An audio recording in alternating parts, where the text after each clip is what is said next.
नमस्कार, सवाल हरियाणा का देख रहे हैं आप। मैं हूं आपके साथ वरुण गोयल। कुदरत की मार हरियाणा पर भी साफ तौर से दिखाई दे रही है। जो नदियां हैं टांगरी, घग्गर, यमुना, उनका जलस्तर लगातार बढ़ रहा है, वो ओवरफ्लो हो रही हैं। जगह जगह हादसों की भी खबर आई है। लगातार हो रही बारिश ने इस स्थिति को और खराब किया है। सवाल ये है कि जो कुदरत की मार है उस पर प्रशासन कितना तैयार है। 2023 में जो हालात बने थे, अगर वैसे हालात बन गए तो उससे निपटने के लिए उपाय क्या हैं, और उस समय जो परिस्थितियां थी उससे हमने सबक क्या लिया है। हालांकि कहा जा रहा है कि ऐसी परिस्थिति नहीं बनेगी, लेकिन कुदरत की मार, कुदरत का कहर साफ तौर पर दिखाई दे रहा है। सबसे पहले आपको ग्राफिक के जरिए दिखाते हैं कि हरियाणा की मौजूदा स्थिति क्या है। हथनीकुंड बैराज से 1.62 लाख क्यूसेक पानी छोड़ा गया। घग्गर की बात करें तो पिहोवा बॉर्डर पर नदी ओवरफ्लो है, खेतों में पानी है, कैथल में जलस्तर बढ़ गया है। मारकंडा नदी शाहबाद में 32,243 क्यूसेक पानी छोड़ा गया, कई गांव डूबे हुए हैं। टांगरी नदी की बात करें तो अंबाला में ओवरफ्लो है, कॉलोनियां, घरों में 2-2 फुट पानी भर गया है, एसडीआरएफ तैनात है। सुबह से पंचकुला, अंबाला, करनाल, पानीपत, सोनीपत में लगातार बारिश हो रही है। मौसम विभाग ने नूंह, गुरुग्राम, फरीदाबाद समेत 7 जिलों में भारी बारिश का अलर्ट दिया। रोहतक, झज्जर, अंबाला, कुरुक्षेत्र, यमुनानगर और कई ब्लॉक के स्कूल फिलहाल बंद हैं। कुरुक्षेत्र में 2 लोगों की मौत हुई, फतेहाबाद में 1 की मौत हुई हादसे में। वहीं भिवानी में 3 बच्चे और यमुनानगर में 1 शख्स की मौत हो गई। ये सारे हादसे छत गिरने की वजह से हुए हैं। यहां पंचकुला में स्कूल कार पर पेड़ गिरा, 6 बच्चे घायल हो गए। सिरसा में राजकनाल में कार गिरने से 1 शख्स की मौत हो गई। सोनीपत में तेज बारिश में 12 मकान गिर गए। वहीं कैथल में नया बना हुआ पुल धंस गया। अब कुल मिलाकर बात यह है कि जो परिस्थिति है, सिरसा, डबवाली और अंबाला में हाईवे का किनारा धंसा, वो तस्वीरें भी सामने आई। सरकार लगातार ये बता रही है कि वो मौजूद है ग्राउंड पर। तमाम अधिकारियों की छुट्टियां रद्द कर दी गई हैं, हालात को काबू में रखने के तमाम प्रयास किए जा रहे हैं। मंत्री क्या कुछ कह रहे हैं वो आपको सुनवाते हैं। जो रेवाड़ी, महेंद्रगढ़, गुड़गांव का भी बेल्ट है जहाँ से मैं आती हूँ, वहाँ भी बाजरा और कपास की सारी फसल है वो पूरी तरह से नष्ट हो चुकी है। और बाकी अंबाला, करनाल, कुरुक्षेत्र बेल्ट में तो बाढ़ आ चुकी है और वहाँ के किसानों का बहुत ही नुकसान हुआ है। तो मैं आग्रह कर चुकी हूँ मुख्यमंत्री जी से, और मुझे पूरा विश्वास है कि मुख्यमंत्री जी बहुत ही जल्द इस पे कोई ना कोई कार्रवाई ज़रूर करेंगे। बहुत अधिक वर्षा जो हुई है ये पूरे उत्तर भारत के अंदर, जम्मू कश्मीर, हिमाचल प्रदेश, उत्तराखंड, हरियाणा, चंडीगढ़, पंजाब, दिल्ली, ये सारे राज्यों के अंदर जो स्थिति इस बार बनी है, काफ़ी जगहों पे जल भराव भी बहुत ज़्यादा है। और जो पहाड़ों की बारिश है उसकी वजह से डैम का जल स्तर बढ़ने के कारण से जो नदियों में पानी छोड़ा गया है उसकी वजह से नदियों का भी जल स्तर पिछले दिनों में बहुत ज़्यादा रहा। अभी भी पानी काफ़ी ज़्यादा है और आगे के लिए भी मैंने विभाग को निर्देश दिए हैं कि फ़िलहाल भी जिला प्रशासन, विभाग सभी मुस्तैद रहें और पूरा अलर्ट मोड के अंदर रहना है। तो इस पर चर्चा करेंगे, क्योंकि फरीदाबाद से लेकर पंचकुला तक और सिरसा से लेकर यमुनानगर तक हर जगह पानी ही पानी दिखाई दे रहा है। प्रियदर्शनी सिंह, प्रवक्ता भारतीय जनता पार्टी, राकेश चौधरी कांग्रेस से, कृष्ण कुटेल इंडियन नेशनल लोकदल से हमारे साथ जुड़ गए हैं। आप सभी का स्वागत है। प्रियदर्शनी, पहला सवाल आपसे। कुदरत की मार साफ तौर पे दिखाई दे रही है, प्रशासन कितना तैयार है, क्योंकि 2023 के सबक हमारे सामने हैं। वरुण जी, आपको नमस्कार और पैनल में बैठे हुए सभी साथियों को भी मेरा सादर प्रणाम। देखिए, ये एक नेचुरल क्लैमिटी है, प्राकृतिक आपदा है और बहुत बड़ी प्राकृतिक आपदा है। मेरे ख्याल से पिछले 17-18 सालों में इससे बड़ी आपदा नहीं हुई है। और ये उत्तर भारत से, जैसे अभी आपने सुना कि हरविंदर जी भी यही बोल रहे थे कि ये एक ऐसी आपदा है जो कि पूरे नॉर्थ इंडिया में है। तो ये तो मतलब एक सोचने वाला विषय है और पंजाब भी इससे बहुत बुरी स्थिति में है, लेकिन इसमें सरकार पूरे हाई अलर्ट में है। मुख्यमंत्री जी का दौरा था हमारा यूएई का, वो दौरा रद्द कर दिया गया। उसके बाद हम लोग पूर्ण रूप से सहायक हैं जो भी यहाँ पे आपदा में जो भी नुकसान लोगों का हुआ है हम मुआवजा भी देंगे, और जो भी हम इससे बन पड़ेगा हम करने के लिए तैयार हैं, we are ready. And we सारी के सारी ब्यूरोक्रेसी जो है वो हाई अलर्ट पे, जिनकी छुट्टियां थी वरुण जी उनकी छुट्टियां कैंसिल कर दी गई, और वो सब जो है वो हाई अलर्ट पे है। जी प्रियदर्शी, लेकिन जो मौजूदा परिस्थिति है वो परिस्थिति थोड़ी सी डराने वाली है और चिंताजनक है। बिल्कुल है। हालात, क्योंकि 2023 का बहुत बड़ा सबक हमारे सामने है, तो थोड़ा प्रिएक्टिव होके अगर हम इन चीज़ों को देखें तो आपको लग रहा है कि अभी सिचुएशन में हैं कि हम इसको बेहतर मैनेज कर पाएंगे पहले से? मैनेज कर रहे हैं वरुण जी, बहुत अच्छी तरीके से मैनेज कर रहे हैं। जिस तरीके से मतलब अनफॉर्चुनेटली चीजें जो बाकी राज्यों में जिस तरीके से बिगड़ी हुई हैं, मैं ये नहीं बोलती कि उसका नुकसान, प्राकृतिक आपदा का नुकसान हमारे यहाँ नहीं हो रहा है, और ना ही भारतीय जनता पार्टी ना ही सरकार इस तरीके से डिनाइल में है, क्योंकि इस तरीके की बातें बोलना मुझे लगता है इमेच्योर लगेगा इतने गंभीर विषय पे। लेकिन हाँ, वी अंडरस्टैंड कि हाँ इतनी बड़ी आपदा हो गई है, और जहाँ पे भी ब्यूरोक्रेसी, मंत्री, मुख्यमंत्री, जो भी लोग सतर्क हैं पूर्ण रूप से, इनफैक्ट खट्टर साहब भी मुआयना कर रहे हैं, तो मतलब हम ऐसा नहीं है कि इस चीज को लाइटली ले रहे हैं और पूर्ण रूप से काम करने के लिए तैयार हैं। ठीक है, राकेश जी के पास चलते हैं। राकेश जी, दो बातें होती हैं, एक तो ये कि मौजूदा परिस्थिति पे एक सियासत हो, एक मौजूदा परिस्थिति पर सरकार को बताया जाए कि हम भी आपके साथ हैं, लेकिन बहुत कुछ करने की ज़रूरत है, क्योंकि ऐसा ना हो कि हालात जो हैं वो काबू से बाहर हो जाएं। जो अभी पीछे हमने हिमाचल, उत्तराखंड, पंजाब की परिस्थिति देखी, अब दिल्ली और खासकर हरियाणा में जिस तरीके से नदियां उफान पर हैं, ये थोड़ी सी चिंता तो बनी हुई है अभी। देखिए, जैसा कि आज हालात हैं उत्तर भारत के, इसमें कोई दो नहीं है कि प्राकृतिक आपदा इस बार जो हमारे पहाड़ों पर बुरी तरह से एक तरफ बरस ही रही है, वो उसमें हम ये नहीं कहना चाहेंगे कि भाई उसमें प्राकृतिक आपदा तो सरकार कुछ नहीं कर सकती, वो तो जो चीज है वो होंगी।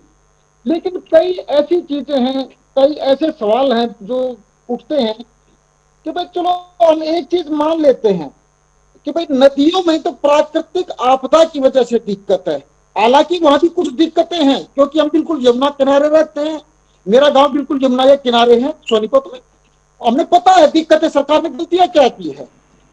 लेकिन जब शहरों की हम बात करते हैं, जहां पर ड्रेनेज सिस्टम का सारा जिम्मेदारी प्रशासन और सरकार की बनती है, शहरों में आज इतने बुरे हालात हो गए हैं, 4 फुट से 6 फुट तक का पानी घरों के अंदर और दुकानों के अंदर और गलियों में खड़ा है। इस चीज की जिम्मेदारी तो भारतीय जनता पार्टी की सरकार को लेनी पड़ेगी। और रही बात नदियों की, हमारे प्रदेश में सबसे बड़ी नदी यमुना बहती है, तो हम देखते हैं कि पहले क्या होता था, जैसे ही बारिश का मौसम शुरू होता तो अप्रैल, मई और जून, इन 3 महीनों के अंदर पत्थर की पक्की ठोकरें और लोहे के जाल से बनाई जाती थी। लेकिन हम 10-11 साल से देख रहे हैं कि इस तरह की कोई कार्यवाही यमुना के अंदर नहीं की गई, जबकि अवैध माइनिंग की वजह से बड़े बड़े गड्ढे जो ठोकर पहले से बनी हुई थी उन्हीं के नीचे खोद दिए जाते हैं, और जब यमुना के अंदर पानी आता है तो वो पत्थर बहकर आगे सरक जाते हैं। और इसी तरह से जो बांध है हमारा, इस बांध पर भी पहले हरा भरा बांध होता था, आज आप देखेंगे ना तो उस पर पेड़ पौधे हैं, सारे पेड़ कटवा दिए गए हैं, ना ही नई मिट्टी का उस पर भर्त किया गया है, क्योंकि बांध को हर साल जो मट्टी चढ़ाई जाती थी, मिट्टी इस बात नहीं चढ़ी। और यही चीजें बाकी नहरों से देखा जाए तो पहले नहरों की मैनुअल तरीके से सफाई होती थी, हर साल सफाई होती थी, तो अच्छी तरह से हमारा जो ड्रेनेज सिस्टम था, जो नदियों का पानी था, नहरों की मार्फत हम दूसरे सेक्टर में भेज सकते थे। लेकिन आज आप देखेंगे हमारे यहाँ से कई नहरें गुजरती हैं, किसी भी नहर की इस बार सफाई नहीं की गई है, गंदगी भरी पड़ी है उनके अंदर। तो कुल मिलाकर गलती तो सरकार की है। और रही बात शहरों के अंदर, हम ज्यादा दूर नहीं जाएंगे, मैं अपने शहर की बात करता हूँ। ड्रेन नंबर 6 जो शहर के अंदर से गुजरती है, जिसमें सारा पानी शहर का उसके अंदर जाना होता है, लेकिन उसका अधूरा काम सरकार आज तक पूरा नहीं कर पाई है। बार बार उसके टेंडर बढ़ा दिए जाते हैं, वैल्यू बढ़ा दी जाती है, लेकिन सरकार उसमें बहुत पिछड़ गई है। तो कुल मिलाकर हम मानेंगे कि प्रशासन और सरकार की गलतियां जिनसे सीख लिया, ये इस तरह के मामले जब आते हैं तो उसे सीख लेनी चाहिए। ठीक है। और इस बार तो जो हो गया, तो अब सरकार को, प्रशासन को मुस्तैदी से पानी को निकालने के लिए लगा देना चाहिए और जितना टेक्नोलॉजी का यूज किया जा सकता है उसको करना चाहिए। ठीक है, कृष्ण कुटेल साहब के पास चल रहे हैं जी। ये मौजूदा परिस्थिति चिंताजनक तो है, लेकिन फिर ये कहा जाएगा कि जी इस समय ऐसे हालात पे सियासत हो रही है। आईएनएलडी क्या कहना चाहेगी? देखिए वरुण गोयल जी, सबसे पहले तो ये प्राकृतिक आपदा है और इसके अंदर हम सब को मिलजुल करके जो है कि इसका सामना करना चाहिए। लेकिन फिर भी यहाँ पर कुछ सवाल प्रश्न खड़े होते हैं जी। और हमने विधानसभा के अंदर हमारे विधायक अर्जुन चौटाला जी और आदित्य चौटाला साहब ने भी जो है कि इस प्रश्न को उठाया कि हमारे पुख्ता इंतजाम जो है कि वो होने चाहिए। लेकिन सरकार जो है कि उस समय सोई हुई थी और 2200 करोड़ रुपए का बजट जो है कि हरियाणा प्रदेश के लिए जो है कि वो तैयार किया गया था। लेकिन उस 2200 करोड़ रुपए के अंदर कहा गया कि हम 2026 तक जो है हरियाणा प्रदेश को जो है कि बाढ़ मुक्त जो है कि वो कर देंगे। लेकिन आज आप स्थिति आप देख रहे हैं कि आज प्रत्येक शहर के अंदर जो है कि 2-2, 3-3, 4-4, 5-5 फुट जो है कि वो पानी खड़ा हुआ है। उसकी वजह क्या है? ये वजह जो है कि सरकार को देखनी चाहिए, इरिगेशन डिपार्टमेंट को देखनी चाहिए कि हमें जो है कि इससे निपटने के लिए क्या क्या साधन जो है कि मुहैया कराना चाहिए। तो इसके अंदर सबसे बड़ी जो कमजोरी जो सरकार की है वो सीवरेज की व्यवस्था जो है कि वो ठीक नहीं है। सीवरेज की सफाई कराने का काम जो है, जो बजट निर्धारित किया गया उस बजट के अनुरूप जो है कि सीवरेज की जो है कि सफाई कराने का काम जो है कि वो सरकार ने नहीं किया है। और वरुण जी जो है कि दूसरा जो है कि जो नाले निकलते हैं जिनसे जो है कि पानी की निकासी होती है, तो नालों की सफाई जो है कि वो सुव्यवस्थित ढंग से जो है कि सरकार ने जो है कि वो करने का काम जो है कि वो नहीं किया है। जैसे कि नहरों से गौद का निकालना, और जब तक गौद नहीं निकलेगी तो लेकिन उस पानी का जो है कि वो निकास नहीं होगा। दूसरा जो है, जो आज विकास के नाम पर जो है कि आज भारतीय जनता पार्टी की सरकार जो डंका पीटने का काम कर रही है, आपने देखा कैथल के अंदर जो पुल था वो क्या हो गया, वो धंस गया है। और दूसरा जो है, इनके जो कहा कि हम जिनके मकान जो है कि कली के बने हुए हैं हम उनको पक्का करने का काम जो है कि हम लाखों की तादाद के अंदर जो है कि उनको पैसा दे रहे हैं। तो लेकिन वो पैसा कहाँ गया? किस प्रकार का सर्वे जो है कि इन लोगों ने किया है कि आज लोग जो है कि छत के नीचे दब करके जो है कि वो मर रहे हैं। तो आज जो है कि हरियाणा प्रदेश के अंदर जो ट्रिपल इंजन की सरकार है और तीसरी बार जो है कि सरकार बनी है कि 10 साल जो के अंदर जो है कि ये हरियाणा प्रदेश की स्थिति को जो है कि वरुण गोयल जी संभाल नहीं पाए हैं। ठीक है, जवाब लेता हूँ। प्रियदर्शनी, प्राकृतिक आपदा, आता हूँ दोबारा, तो प्राकृतिक आपदा तो अपनी जगह है, लेकिन जो जिलों में शहरों में जो पानी भरा हुआ है वो कह रहे कि मुकम्मल व्यवस्था नहीं थी, पहले से इंतजाम नहीं थे, इसलिए सरकार की लापरवाही है और सवाल सरकार से पूछा जाएगा कि आपने ड्रेनेज सिस्टम को लेकर क्या किया।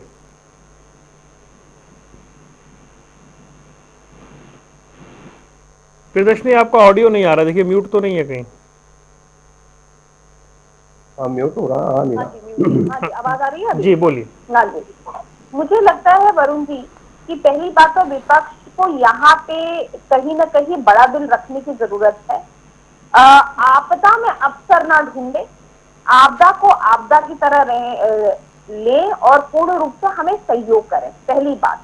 और यहाँ पे मैं कोई विक्टिम कार्ड नहीं खेल रही हूँ या ऐसा नहीं बोल रही हूँ कि आप जिसको कहते हैं हमें सांत्वना दे, हमें नहीं दीजिए, हरियाणा वासियों को दीजिए। जिस हरियाणा में आप भी रहते हैं, मैं भी रहती हूँ, हम सब रहते हैं, पहली बात। दूसरी बात, इन्होंने बात की रेन वाटर हार्वेस्टिंग की, तो मैं जानकारी के लिए बता दूं कृष्ण भाई को कि कृष्ण भाई, रेन वाटर हार्वेस्टिंग को लेके जो चीजें हमने की है, भारतीय जनता पार्टी की सरकार ने की है, मुझे नहीं लगता कि उससे पहले की सरकार इनेलो की भी रही है, कांग्रेस की भी रही है, उसने कभी भी की है। फॉर एग्जाम्पल के तौर पे मैं आपको बता देती हूँ 2-3 चीजें जैसे कि अब गुड़गांव की अगर हम बात करें कि अगर किसी की भी 500 गज से ज्यादा की कोठी है, गुड़गांव, फरीदाबाद, ये जितने भी जो शहरी इलाके हैं, किसी की भी अगर 500 गज से ज्यादा की कोठी है तो एक मैंडेटरी नॉर्म है कि आपको अपने घर में रेन वाटर हार्वेस्टिंग का लगाना ही पड़ेगा और इसकी बाकायदा जांच हो रही है। दूसरी बात कि 1.5 महीना पहले ही मनोहर लाल, माननीय मंत्री जी मनोहर लाल खट्टर जी ने एक मीटिंग की थी सारी ब्यूरोक्रेसी के साथ, जिसमें मुख्यमंत्री जी भी थे और एक बहुत बड़ा एलोकेशन हुआ था, बजट एलोकेशन हुआ था और इस बजट एलोकेशन में rain water harvesting, drainage system, seepage system, but ये सारी चीजें, ये प्रोसेस टाइम लगता है वरुण जी, ये कोई एक दिन का तो काम है नहीं। और इसके चलते ही इसी पहल को आगे बढ़ाते हुए हम लोगों ने सिंगापुर का ड्रेनेज सिस्टम वर्ल्ड के सबसे बेस्ट ड्रेनेज सिस्टम में आता है बस, लेकिन वहां पे भी अगर बारिश इस किस्म की हो जाएगी तो वहां का भी ड्रेनेज सिस्टम फेल हो जाता है। मैं कोई यहाँ पे एक्सक्यूजेस नहीं दे रही हूँ, लेकिन मैं आपको बता रही हूँ, यहाँ पे दर्शकों को भी बताना जरूरी है। दूसरी बात कि वहां से हमने एक्सपर्ट बुला के यहाँ पे 4 दिन की वर्कशॉप की थी, बाकायदा वर्कशॉप हुई है और इसमें हमने अपने लोगों को बताया है कि किस तरीके से आपको इसको इम्प्रूव किया जा सकता है, इसको बेटरमेंट किया जाता है। गुड़गांव का ऐसा कोई भी सरकारी एमसीजी से जो एमसीजी का पार्क है, सरकारी पार्क ऐसा नहीं है जहां पे रेन वाटर हार्वेस्टिंग का सिस्टम ना हो। अगर नहीं हो तो मुझे बता दीजिए, हमें बता दीजिए। नहीं, हम अगर लेकिन कहीं तस्वीरें कोई तो आपके प्रॉब्लम सामने है ही है ना, जो चल रही हैं जब आप बोल रहे हैं। वरुण जी, मैं यही बात बताने की कोशिश कर रही थी कि सिंगापुर या स्पेन जैसी, जो कि एक विकसित देशों में भी आता है, स्पेन एक विकसित देश है, ठीक है। मैं लास्ट 2 साल पहले स्पेन की जब यात्रा में थी तो स्पेन में भयंकर वर्षा हो रही थी, बहुत ही अच्छा ड्रेनेज सिस्टम है वहां का और ये 100 ml तक यहाँ तक गई भी नहीं थी वर्षा। ड्रिजलिंग, जिसको अंग्रेजी में कहा जाता है ड्रिजलिंग, और बूंदाबारी हो रही थी और आप उसके बाद भी देखेंगे कि पूरा पानी भर गया था। One of the best drainage system जो वर्ल्ड में होता है, स्पेन, सिंगापुर, वहां पे भी स्थिति हो सकती है सर।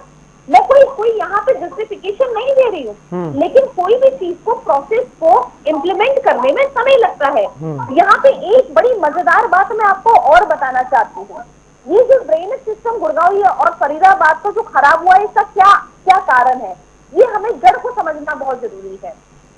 अब फिर उसके बाद कांग्रेसी भड़क जाएंगे, राकेश भाई भड़क जाएंगे, लेकिन सुनना जरूरी, सबसे सुनना भी बड़ा जरूरी है। नहीं, लेकिन मैं इसमें एक लाइन ऐड कर रहा हूँ। आज सोशल मीडिया पे चर्चा चल रही थी कि इतनी बारिश होती है नोएडा में ऐसे हालात नहीं बनते। अब मैं तो देखिए वरुण जी नोएडा नहीं गई हूँ तो मुझे तो पता नहीं, मैं तो गुड़गांव पे रहती हूँ तो मुझे तो गुड़गांव का या फरीदाबाद का पता है, रिश्तेदारी मेरी फरीदाबाद। आज ऐसा सोशल मीडिया पे चल रहा था भाई, मतलब कि इतनी बारिश, आई एम श्योर चल रहा होगा, इतना नहीं होता होगा, लेकिन मैं वही तो बता रही हूँ ना, कारण क्या है। 2008 में नोएडा में भी बढ़ता है पानी तो खैर। अरे तभी तो नोएडा में भी तो हमारी सरकार है राकेश भाई, भारतीय जनता पार्टी की सरकार है। आप ऐसे कुछ होने जैसे कांग्रेस की सरकार है। नोएडा में भी बढ़ता है, नोएडा बिल्कुल नोएडा बॉर्डर पर घर है मेरा। सुन लीजिए, आप तो ऐसे खुश हो रहे हैं राकेश भाई जैसे कि नोएडा में कांग्रेस की सरकार हो, वहाँ पे भी योगी जी की सरकार है। कोई बात नहीं, आप लोग मैं यही कह रहा हूँ कि नोएडा में भी बढ़ता है। जैसे हिमाचल और तेलंगाना का नाम ले लिया वरुण जी ने, आप तो ऐसे प्रफुल्लित हो रहे हैं। खैर कोई बात नहीं, मैं ये बोल रही थी वरुण जी कि यहाँ पे ये सिस्टम ऐसा इतना बिगड़ा क्यों। 2007 और 8 में गुड़गांव जो है, जो इस साइड का गुड़गांव, पुल के इस पार का दर्शनी जी, आप DLF phase 1, DLF phase 2, DLF 3 विकसित होना शुरू हुआ। हमारा गाँव वहाँ पड़ता था वरुण जी, सिकंदरपुर गाँव से हूँ मैं। अब आप ये सोचिए, सिकंदरपुर गाँव में, सुनिए, सिकंदरपुर गांव के एक गांव हुआ करता था, बाकी ये सब, एक नागपुर गांव होता था, एक सिकंदरपुर गांव हुआ करता था, बाकी सब ये जंगल था जो आज हम हाई राइज बिल्डिंग देख रहे हैं। इन लोगों ने क्या किया, बिल्डरों के साथ सेटिंग करके वहां पे प्रॉपर्टी डीलिंग का काम किया, लेकिन इन लोगों ने ना ड्रेनेज की सुविधा बनाई, ना इन्होंने ये सोचा कि जिसको कहते हैं जब यहाँ पे पॉपुलेशन आ जाएगी, ये जो बड़ी बड़ी हाई राइज बिल्डिंग आ जाएंगी, एक बिल्डिंग में तो सही 11 साल से सब ठीक करने के लिए। सर वही तो बोल रहे हैं ना कि इनके इतने पुराने पाप है कि आज तक धोते मैं इसे सिर्फ गुड़गांव तक सीमित नहीं कर रहा हूँ, क्योंकि मामला अब बात वाला बन गया है। राकेश जी, ये समय है सरकार के साथ खड़े होने का, और आप इस समय आपदा में अवसर ढूंढ रहे हैं, ऐसा है क्या? देखिए वरुण जी, हम बिल्कुल सरकार के साथ हैं, जनता के साथ हैं, लेकिन ये नहीं है कि सरकार आज 11 साल बीतने के बाद विपक्ष पर आरोप लगाए। अभी प्रियदर्शनी जी गुड़गांव की बात करते हैं, गुड़गांव को बहुत अच्छी तरह जानता हूं, सबसे पहला ऑफिस मेरा गुड़गांव में ही था। नोएडा के बिल्कुल बॉर्डर पर त्रिलोकपुरी में गंगराज भी है। ये कहां कहां की बातें करेंगे, हमने लगभग पूरा हिंदुस्तान देखा है, बारिश के मौसम में भी देखा है, सर्दी के मौसम में भी देखा और गर्मी के मौसम में भी देखा है। तो ये कहना कि हम गए नहीं है, ये सारी चीजें हमने देखी है अच्छी तरीके से। अब इन्होंने कहा कि विपक्ष को बड़ा दिल रखना चाहिए, विपक्ष तो बड़ा दिल रखता है, लेकिन आप लोग जनता के लिए बड़ा दिल क्यों रखोगे, क्यों नहीं रखते?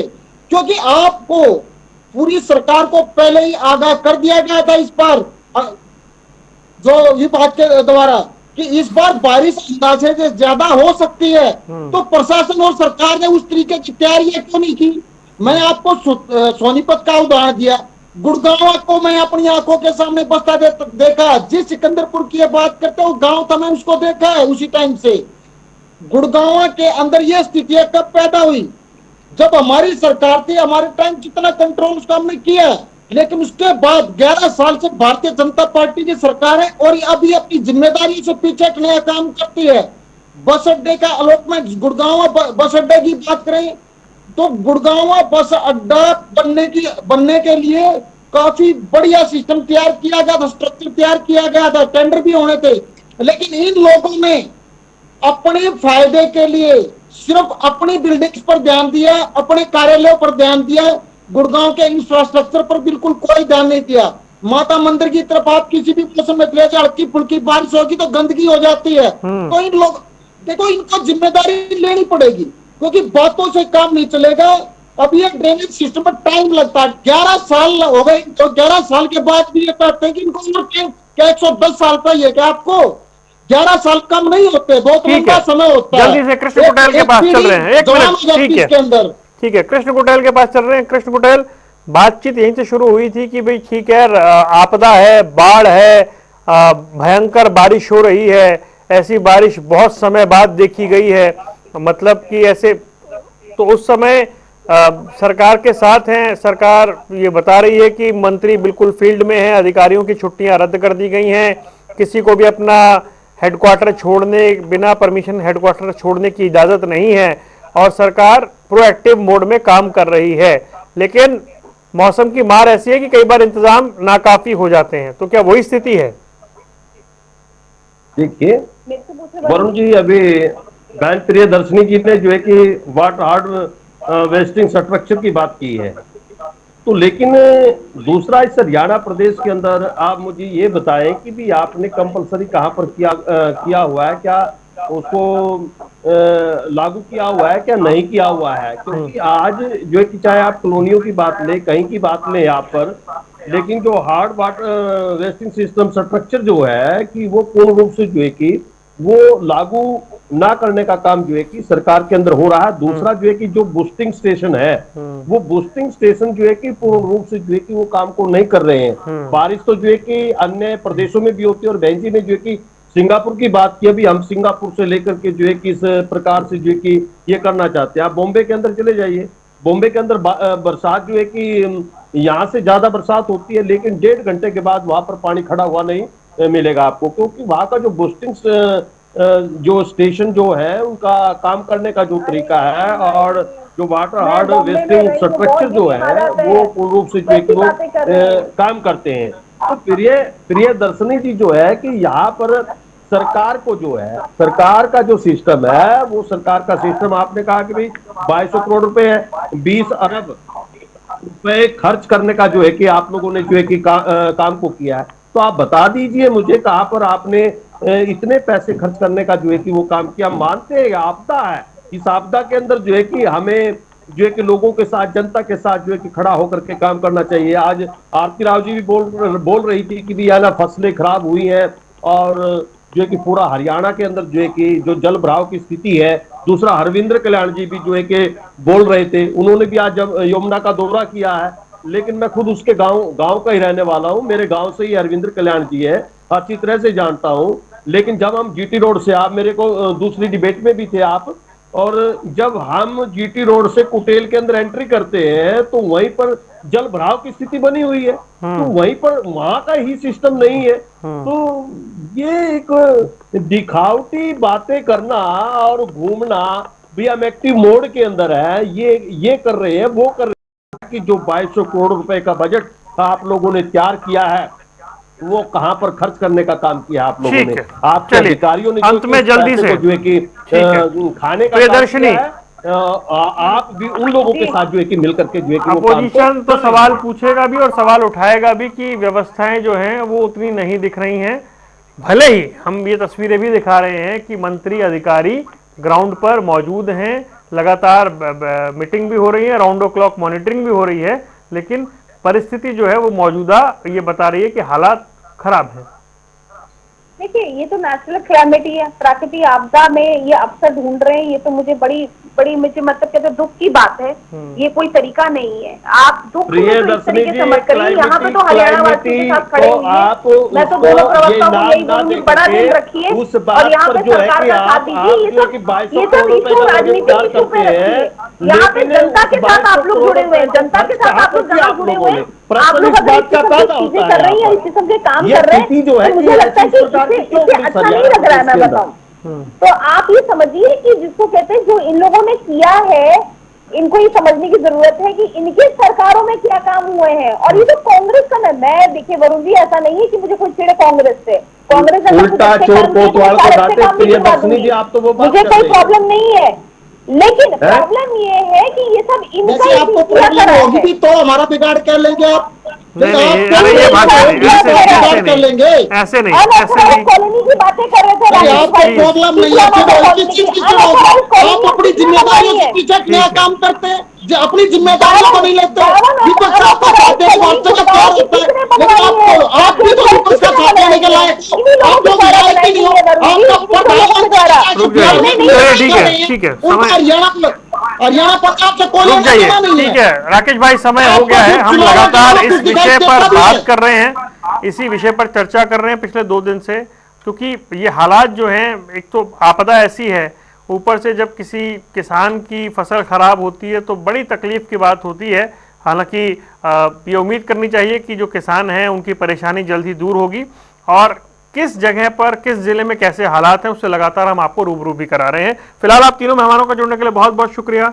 सवाल हरियाणा का देख रहे थे आप, रुक रहे हैं कुछ देर के लिए, खबरों का सिलसिला लगातार जारी है।